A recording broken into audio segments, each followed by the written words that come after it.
Que Dios los bendiga, hermanos. ¿Cómo les va? Que Dios los bendiga una vez más. Espero en el Señor que ustedes y sus familiares estén bien, que el Señor ponga su mano poderosa y les guarde en todo aspecto y en todo momento. Quiero en esta noche dirigirme a ustedes partiendo de segunda carta o segunda epístola de Juan. Y quiero basarme en el texto número 8 del único capítulo que tiene segunda de Juan. Partiendo de ahí quiero hacer la reflexión. Voy a leerlo, oramos y que Dios nos acompañe. Dice segunda de Juan, verso 8. Mirad por vosotros mismos para que no perdáis el fruto de vuestro trabajo, sino que recibáis galardón completo.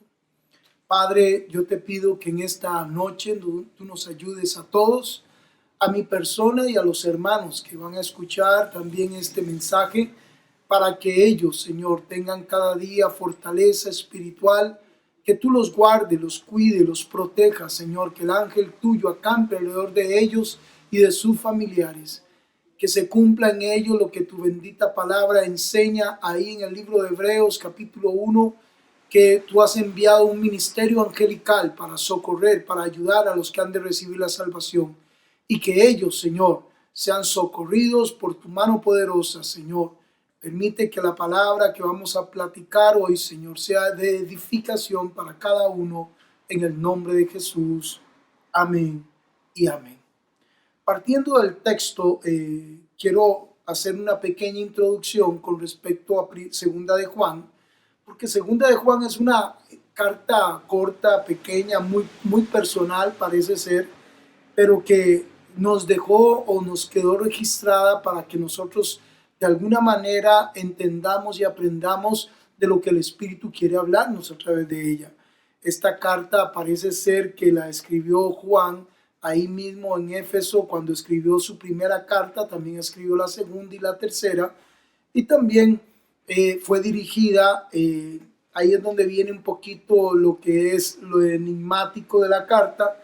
Parece ser que se lo escribió por un lado a una hermana en específico que él la conoce como la señora elegida y a sus hijos, y por otro lado algunos estudiosos apuntan de que es una manera figurada de hablar de la iglesia, de una iglesia local a otra iglesia en otra localidad.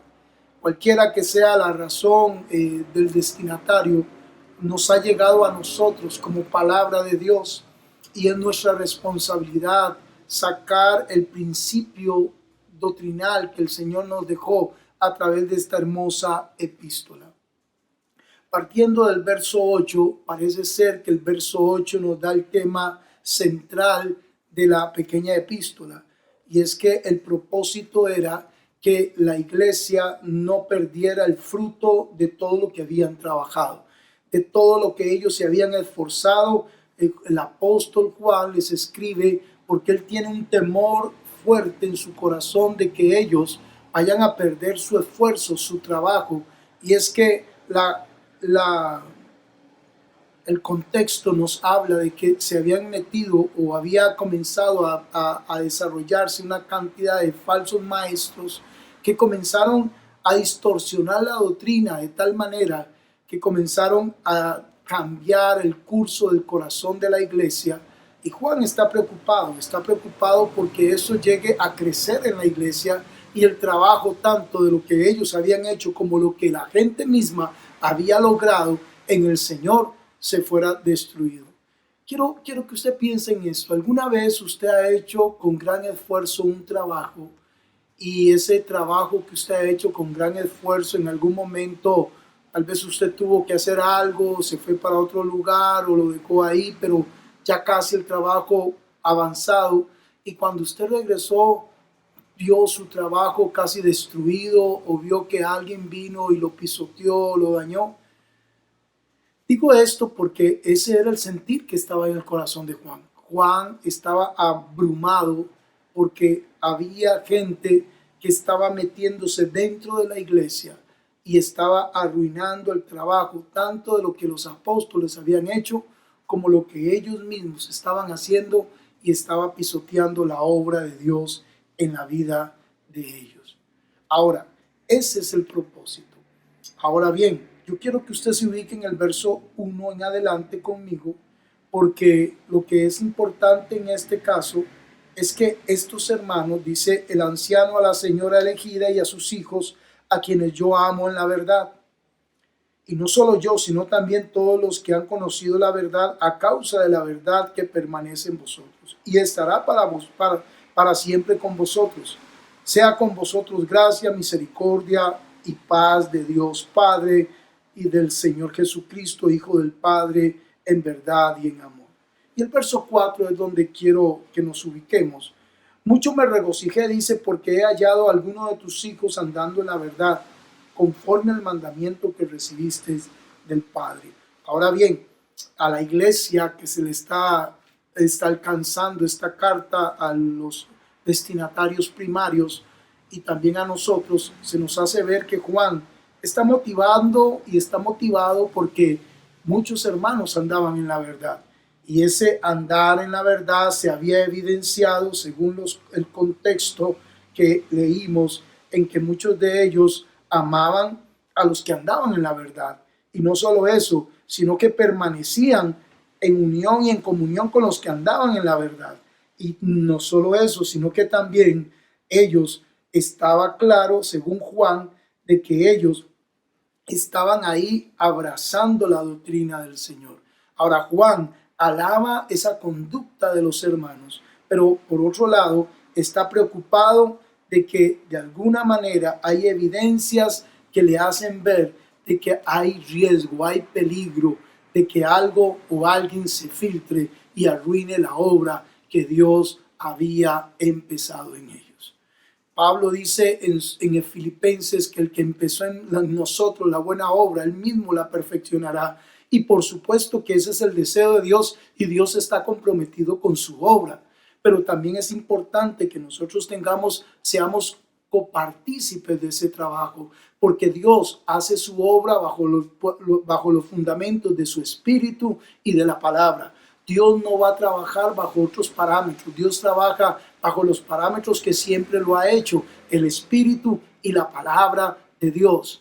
Es el poder creativo en el cual Dios lleva a cabo su obra. Ahora, ¿qué sucede? Estos hermanos habían empezado bien, andaban en la verdad. Juan está muy motivado por ellos, está motivado de que andaban muchos ahí andando en la verdad, pero tiene riesgo, siente peligro. Y ahí verso 7 nos dice, porque muchos engañadores, dice, han salido por el mundo, que no confiesan que Jesucristo ha venido en carne.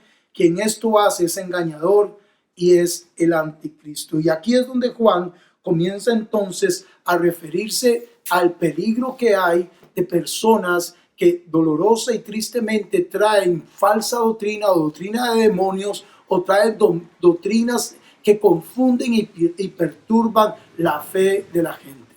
Ahora bien, Juan no se mete en discusiones confusas con respecto a principios doctrinales. Juan va a la esencia. Cristo vino en la carne, murió en aquel calvario, murió en aquella cruz, resucitó y vendrá por segunda vez. Para Juan, Cristo es la esencia del evangelio y es el fundamento de la doctrina. ¿Qué sucede? Que cuando muchas veces discutimos aspectos doctrinales, pero quitamos la persona de Jesucristo y no vemos a Cristo como la fuente doctrinal, la fuente eterna de la verdad, entonces nos vamos a confundir. Muchos de nosotros los cristianos nos metemos y nos enredamos en conceptos doctrinales y dejamos de lado la persona de Jesucristo. Y Juan está poniendo ahorita el dedo en la llaga y está diciéndole a la iglesia de todos los tiempos, tengan cuidado porque han salido muchos engañadores por el mundo que lo que quieren es no confesar a Jesucristo, o tratan de hacer creer que Cristo no vino, que Cristo fue un cuento, que Cristo fue una anécdota, que Cristo fue un invento, que Cristo no es Dios. Esos son anticristo, dice Juan. Y hay que tener cuidado porque la esencia del evangelio se nutre de la persona de Jesucristo. Es lo mismo que dice Pablo en Corintios, cuando él va a la iglesia de Corintios y dice que él se propuso no a predicar otra cosa, sino a Cristo y a este crucificado, haciéndoles ver que él no se iba a meter en doctrinas o en discusiones huecas, sino que para Pablo, para Juan, para los apóstoles, Cristo era el fundamento doctrinal total. Es cristocéntrico. Y ahí es donde nosotros debemos pararnos, porque hoy en día hay muchas enseñanzas que parecen buenas a su parecer, pero no tienen el fundamento que es Cristo. Y eso, según Juan, es anticristo. Hay doctrinas muy motivacionales, hay doctrinas muy enfocadas en el humanismo, hay doctrinas muy enfocadas en el socialismo, pero que no tienen a Cristo. Y si Cristo no es el fundamento de la enseñanza, no estamos en la verdad. El Espíritu de la verdad que Dios envió nos guía a Jesucristo el Señor. Y toda iglesia en todos los tiempos y en todas las edades que se ha fundamentado en la verdad, permanece en la verdad y manifiesta la verdad y ama a los que aman la verdad. Pero ¿qué ha ocurrido? Que hemos buscado la verdad bajo otros parámetros y no en la persona de Jesucristo. Cristo dijo: yo soy el camino, la verdad y la vida, y nadie va al Padre si no es por mí. A la luz de entonces de las preocupaciones que nos está presentando Juan nos hace ver ahí en el verso 9 que cualquiera que se extravía no solo no persevera en la doctrina de Cristo, y escuche, la doctrina de Cristo, no la doctrina de lo que enseñó Cristo. Escúcheme, lo que enseñó Cristo es fundamental, pero Cristo, más que enseñar, Él es la enseñanza, Él es la vida, Él es el camino, Él es la luz, Él es la fuente. Más que hablar de lo que Jesús enseñó, es quién es Él. Es la doctrina de Cristo. Cristo vino, nació de una virgen, cumplió el proceso total de la ley de Dios. Él es el Hijo de Dios, nacido de virgen, creció, murió, resucitó, ascendió al cielo y volverá por segunda vez. Por su muerte, Él nos llevó en su muerte, por su resurrección, Él nos trajo en su vida, y hoy todos los que ponemos nuestra fe en Él, estamos fundamentados en la doctrina de Cristo. ¿Qué ha sucedido? Que hoy en día nos metemos más en discusiones teológicas que, aunque son importantes en algún sentido, también hay que tener cuidado, porque si la teología no nos lleva a la persona de Cristo, entonces estamos fundamentando nuestra fe o la fe de otros en cosas huecas y vanas. Como lo dice Pablo ahí en 2 Corintios, en 1 Corintios, para que la fe de los hermanos no fuera fundamentada en doctrina de hombres. Cristo debe ser el fundamento de nuestra fe. Y Juan está ahorita llamando la atención de la iglesia de estos primeros siglos y ahora la nuestra, para que nosotros tengamos cuidado de esos engañadores que cuando nos damos cuenta ya están ellos extraviados y extraviando a otros, ciegos guiando a ciegos. Cuando nosotros dejamos de ver la luz, cuando dejamos de seguir a Cristo, cuando Cristo ya no es el centro de nuestra predicación, cuando Cristo ya no está en nuestros sermones, cuando Cristo ya no es el centro de los altares, entonces nos hemos vuelto ciegos. Pero cuando rescatamos el concepto esencial del Evangelio, y que según Juan nos dice, cualquiera que se extravía y no permanece en la doctrina de Cristo, nosotros enseñamos, predicamos, vivimos y guiamos a la gente a una sola verdad: Cristo el Señor. Todo aquel que no lleve a la gente a Cristo es un engañador, es un ladrón, es un salteador. Todo aquel que no lleve la doctrina de Cristo a su altar está extraviado y está extraviando a otros. Puede ser que hable muy bien, puede ser que tenga gran carisma, puede ser que diga cosas elocuentes, pero el fundamento de la fe permanece claro. Cristo es el fundamento, es la roca sobre la cual toda la iglesia debe establecerse.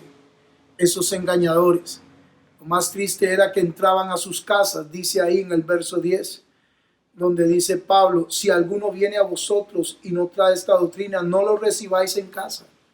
Y en este contexto, probablemente estos falsos maestros, estos falsos predicadores, llevaban su mensaje de confusión a las casas, de casa en casa. Y aunque hoy hay mucha gente que va a las casas, hay que prestarle atención mucho a lo que entra por los medios televisivos o bien radiofónicos, hermano. Hay mucha doctrina que está llegando a nuestra casa y no trae a Cristo.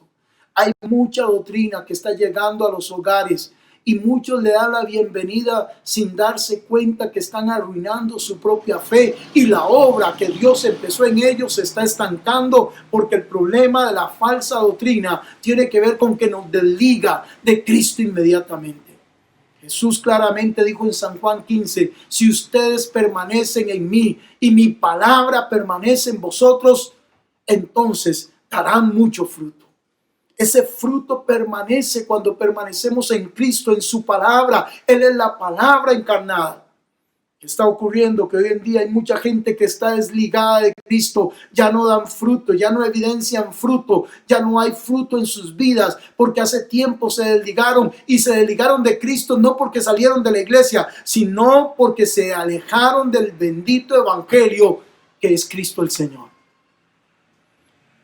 Juan dice a los hermanos en aquel entonces que no reciban esas doctrinas, ni le digan bienvenido, porque si alguno le dice bienvenido, comienza a participar de sus malas obras. Y este punto me interesa mucho, porque de alguna manera Juan no solo está advirtiendo a la iglesia de todos los tiempos, sino que le está diciendo, miren los frutos. Una persona que está ligada a Cristo es una persona que va a evidenciar los frutos de Cristo. Porque Cristo se vuelve la raíz de su corazón. Cristo es la raíz de su vida.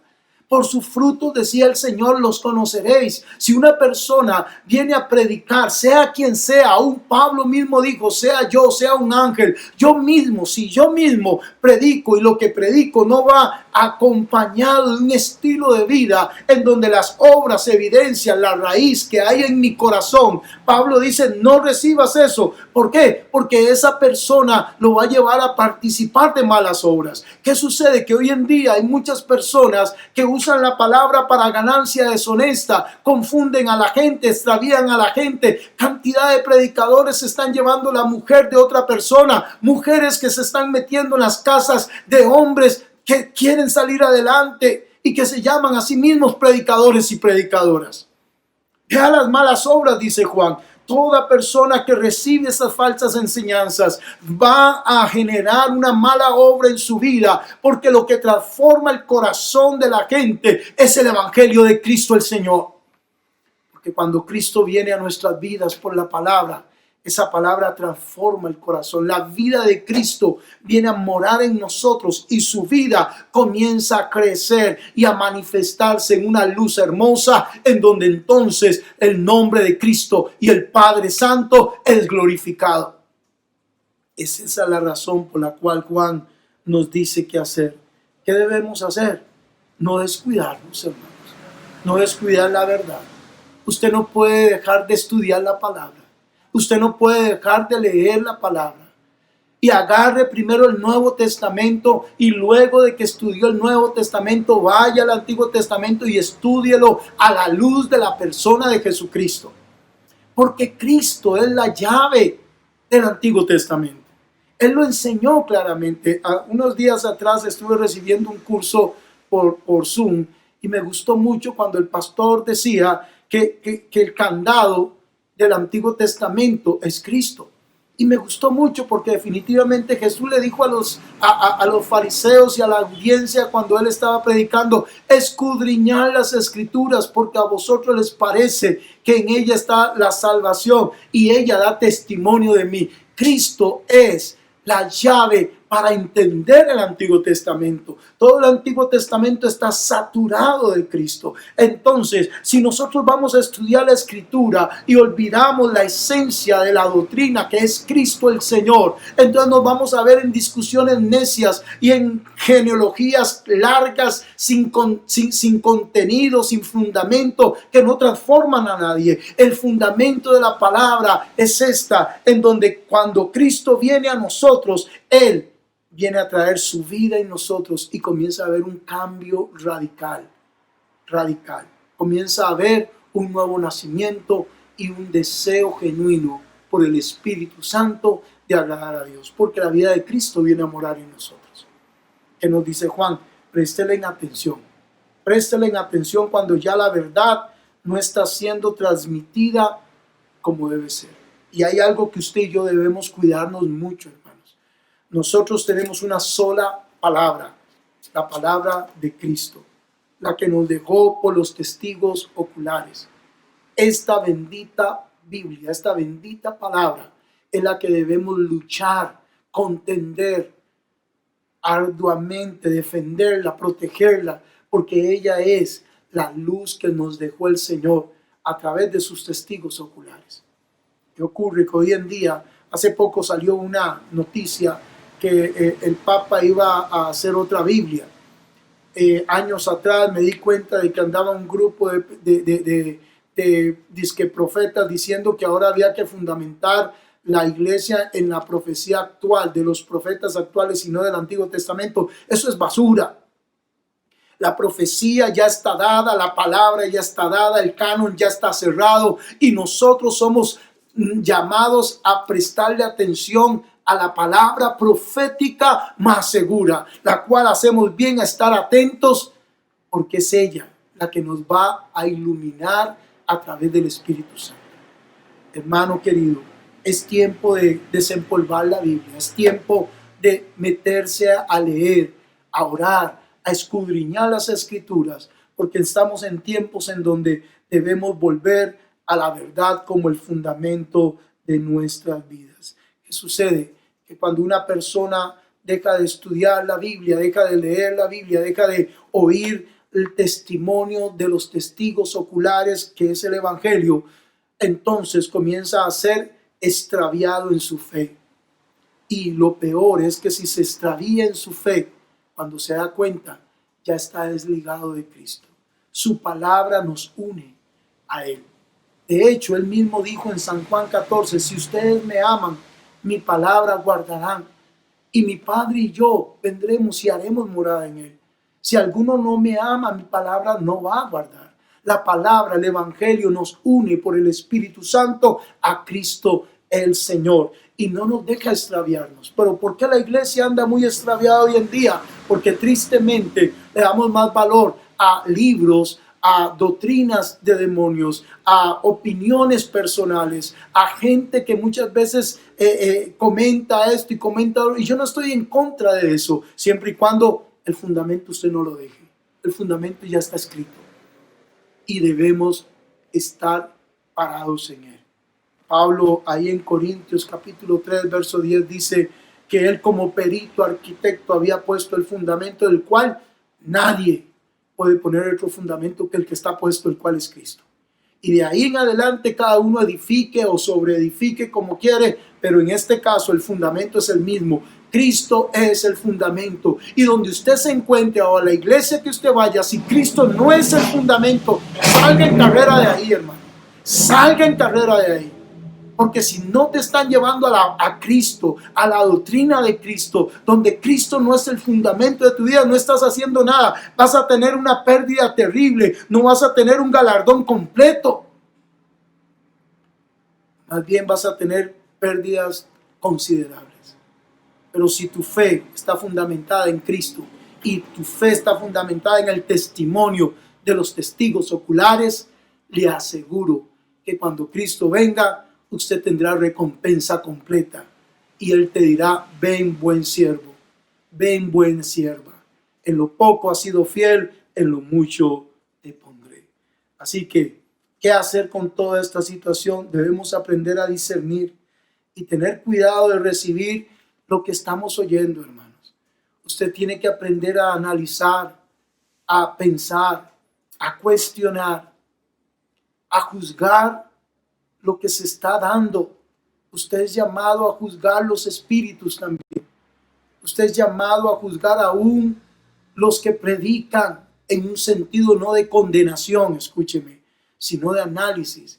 Dice el escritor de Hebreos, cuando habla de los pastores, el escritor de Hebreos, meditaba hoy en ello, ahí en el capítulo 13, el verso 7 dice: acordaos de vuestros pastores que os hablaron la palabra de Dios, considerad cuál haya sido el resultado de su conducta y imitad su fe. Vea qué interesante. No simplemente dice sujétense a sus pastores, no, dice consideren lo que ellos le hablaron, si le hablaron la palabra de Dios. Y si ellos le hablaron la palabra de Dios, su conducta debe haber sido un reflejo de esa predicación. Entonces, ahora sí, al ver el resultado de ellos, imite su fe. Pero usted no es llamado a seguir a un hombre a ciegas. Usted no es llamado a seguir a una mujer a ciegas. Usted es llamado a analizar la palabra de Dios, a ser como aquellos hermanos llamados los hermanos de Berea, que iban a su casa y veían y analizaban si era así y había dicho. Nosotros somos llamados a seguir a Cristo por la escritura que nos ha sido dada, por el bendito evangelio. Si somos extraviados es porque de alguna manera lo hemos permitido. Si somos extraviados es porque hemos perdido la sensibilidad del Espíritu. Pero también podemos revertir eso si con humildad nos humillamos y tomamos el consejo de esta preciosa carta y le decimos al Señor: ayúdanos, Señor. Ayúdanos a que nuestro fruto no se pierda, a que el fruto de nuestro trabajo de fe no se pierda, sino que más bien cuando Cristo venga recibamos galardón completo. Amado hermano, querido hermano, por amor al Señor, cuide su fe. No le diga cualquier cosa bienvenido. Estudie su Biblia, ore, doble sus rodillas, estudie la palabra del Señor y guarde el consejo bendito del Señor en su vida. Y como decía Pablo, sea yo, sea un ángel, sea Apolo, sea Cefas, sea quien sea, si no trae este evangelio, que el que se nos ha dejado no lo reciba, porque te va a meter bajo maldición y te va a desligar del Señor sin darte cuenta. Pero si el evangelio que se te está predicando o que vas a escuchar está Cristo ahí, entonces sencillamente sigue, porque eso va a transformar tu vida y te dará victoria tras victoria. Que Dios te bendiga. Permítame orar por usted.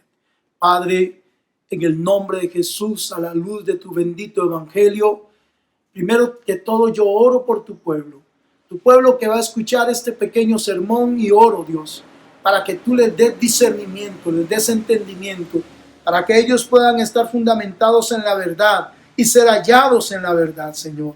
Que ellos, Dios mío, sean guardados en completa paz, Señor. Que ellos, Señor, comiencen a vivir una vida especial, unida a ti, Señor, a través de la palabra que tú nos has dejado. Padre, líbralos de todo engaño, líbralos de todo error, líbralos de toda mentira, líbranos de todo hombre o mujer perverso que quiera desligarnos de la fuente eterna que es Cristo nuestro Señor. Que cada uno de ellos fundamente su vida en la roca inconmovible y que cada uno edifique conforme ellos así lo han determinado, en oro, plata, piedra preciosa, Señor, para que cuando tú vengas, cada uno reciba la recompensa según así tú has establecido. Yo los bendigo en el nombre de Jesús. Amén. Que Dios los bendiga, hermano.